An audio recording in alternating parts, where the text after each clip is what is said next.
তারা যে হত্যাকাণ্ডটা চালাইলো আসলে তাদের উদ্দেশ্যে কিছু বলা নেই। আমার উদ্দেশ্যটা হচ্ছে যে কারা তাদের এই হাদি ভাইকে হত্যা করাইলো, তাদের সাথে ওই ফয়সালের সাথে হাদি ভাইয়ের কোনো সম্পর্ক নাই, কোনো কিন্তু মানে পারিবারিক বা সামাজিক কোনো সম্পর্ক নেই। এটা রাজনৈতিকভাবে হাদি ভাইকে হত্যা করা হয়েছে। এর পিছনে কার হাত আছে আমরা এটা জানতে চাই। আমরা এটা জানার জন্যই আমরা এই আন্দোলন অব্যাহত থাকবে। আমরা আসব, দরকার হলে প্রতিদিন আসবো। আমরা যেটা নিউজে পাইছি যে তারা 11 জনকে গ্রেপ্তার করছে। আসলে তারা যে 11 জনকে গ্রেপ্তার করছে তারা কি জানে না?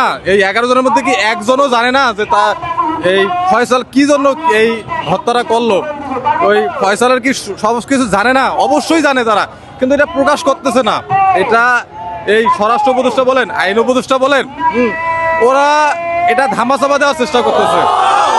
এটা ধামাচাপা দেওয়ার চেষ্টা করতেছে যেন এটা এই আগায় না যায়। কিন্তু আমরা এটা ছাড়বো না ভাই, আমরা কখনো ছাড়বো না। আমরা থাকবো 4th দিন, 5ম দিন, 6ষ্ঠ দিন, আরো যতদিন লাগবে আমরা অটুট থাকবো ভাই।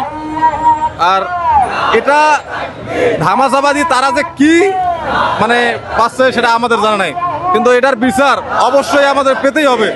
এই বিচার না পেলে ভাই হাদি আর জন্মাবে না, এই বাংলাদেশে হাদি জন্মাবে না। হাদি জন্মাইতে হলে এই বিচার অবশ্যই হতে হবে।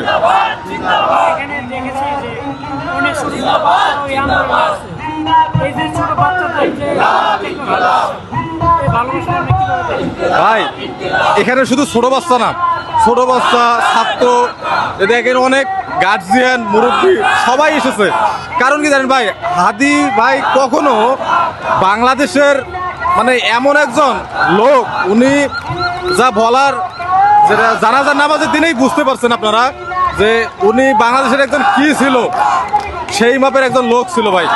এখানে শুধু বাচ্চা না, বড় না, সবাই না, আমরা হাদি ভাইয়ের যে ইয়েটা ওটা লালন করতে চাই ভাই, বুকে আমরা লালন করে উপরে যেতে চাই।